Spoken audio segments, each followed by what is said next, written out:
Bonjour à tous et bienvenue dans ce nouvel épisode de votre podcast Le Pharmapreneur. Je suis Arnaud, pharmacien d'officine et votre hôte. Aujourd'hui, nous allons aborder un sujet crucial pour tous les pharmaciens investisseurs.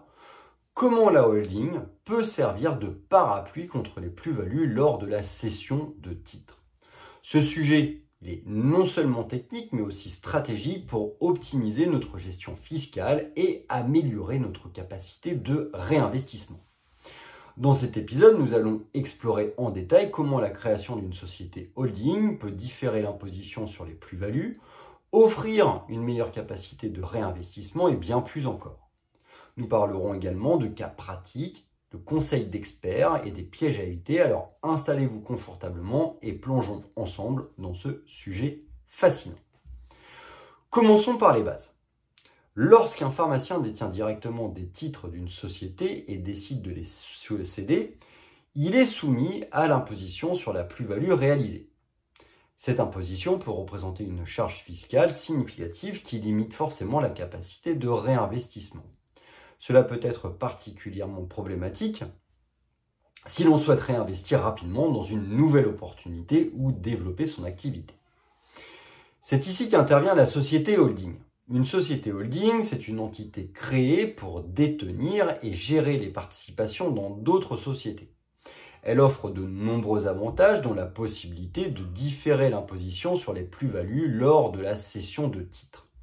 Cela permet non seulement de réduire la charge fiscale immédiate, mais aussi de bénéficier d'une plus grande flexibilité dans la gestion des investissements. Mais comment une société holding peut-elle aider à différer l'imposition sur les plus-values? Pour répondre à cette question, nous devons comprendre le mécanisme de l'apport préalable. Prenons l'exemple d'un pharmacien qui détient des titres d'une société d'exercice libéral, une SEL. Lors de la cession de ces titres, l'associé peut interposer une société holding appelée SPFPL, Société de participation financière de profession libérale. En réalisant un apport des titres de la SEL à la SPFPL, l'imposition sur la plus-value est différée tant que certaines conditions sont respectées. Concrètement, cela signifie que le pharmacien peut transférer ses titres à la SPFPL sans déclencher immédiatement l'imposition sur les plus-values. Ce report d'imposition permet de réinvestir le capital de manière plus efficace, sans avoir à se soucier de l'impact fiscal immédiat. Cela offre donc une plus grande capacité de manœuvre pour financer de nouveaux projets, développer des activités existantes ou investir dans d'autres opportunités. Alors maintenant, parlons des conditions pour bénéficier de cet avantage fiscal. Pour que l'apport des titres à la SPFPL soit valable, il faut respecter certaines règles strictes. La SPFPL doit détenir les titres de la SEL pendant au moins 3 ans. De plus, elle doit réinvestir au moins 60% du prix de cession dans les 2 ans suivant l'apport. En pratique, cette contrainte peut être laborieuse à gérer, surtout pour des investissements variés. Cela peut se faire soit par rachat de titres, soit par une augmentation de capital. C'est un processus qui nécessite une planification minutieuse et une bonne compréhension des régulations fiscales en vigueur. Prenons un exemple pour illustrer ces points. Un pharmacien, une pharmacienne titulaire d'une SEL décide par exemple de réinvestir dans une autre SEL, une pharmacie annexe. Elle réalise un apport des titres de la SEL à sa SPFPL pour reporter l'imposition sur la plus-value. Grâce à cette stratégie, ce pharmacien optimise son réinvestissement et réduit son impact fiscal. Cependant, il est important de noter que cette méthode demande une planification anticipée, une bonne coordination avec des experts comptables et des avocats spécialisés. Ainsi, par exemple, notre expert comptable nous dit qu'il est crucial de faire preuve d'anticipation et de se référer à la lettre des textes pour s'assurer de ne pas manquer les délais ni les conditions imposées.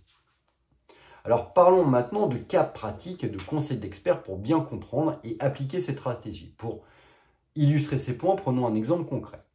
Imaginons que vous êtes titulaire d'une SEL et que vous souhaitez céder vos parts pour investir dans une nouvelle opportunité.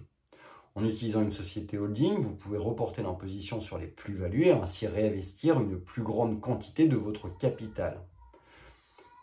Ainsi, par exemple, notre pharmacien là, qui décide d'établir cette stratégie, il crée une SPFPL et il transfère ses titres à cette holding.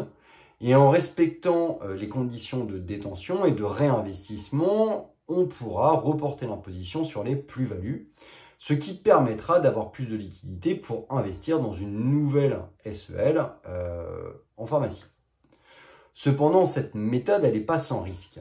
Il est essentiel de bien comprendre les conditions et de s'assurer que toutes les démarches administratives et fiscales soient respectées. Pour cela, donc, il est recommandé évidemment de faire appel à des experts comme des avocats spécialisés en droit fiscal et évidemment des experts comptables.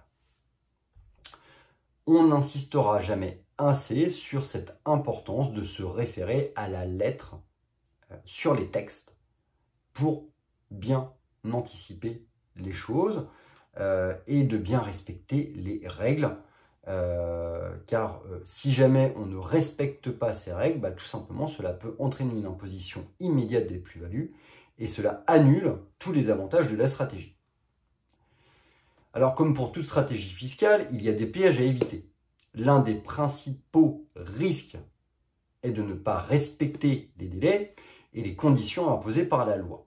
Par exemple, si la SPFPL ne conserve pas les titres pendant au moins 3 ans ou ne réinvestit pas 60% du prix de cession dans les 2 ans, l'imposition sur les plus-values sera immédiatement due.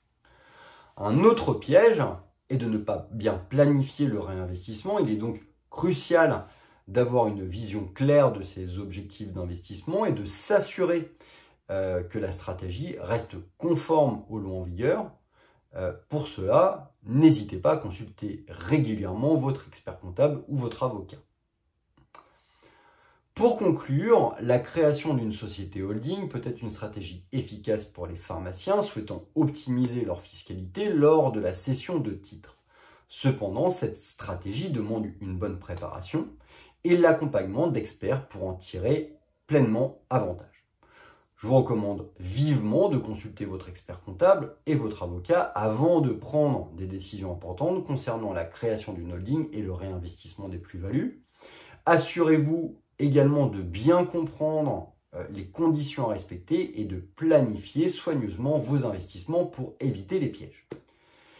Merci de votre écoute et j'espère que cet épisode vous a éclairé sur le sujet. N'hésitez pas à partager vos questions et vos expériences dans les commentaires. À très bientôt pour un nouvel épisode sur votre podcast, Le Pharmapreneur.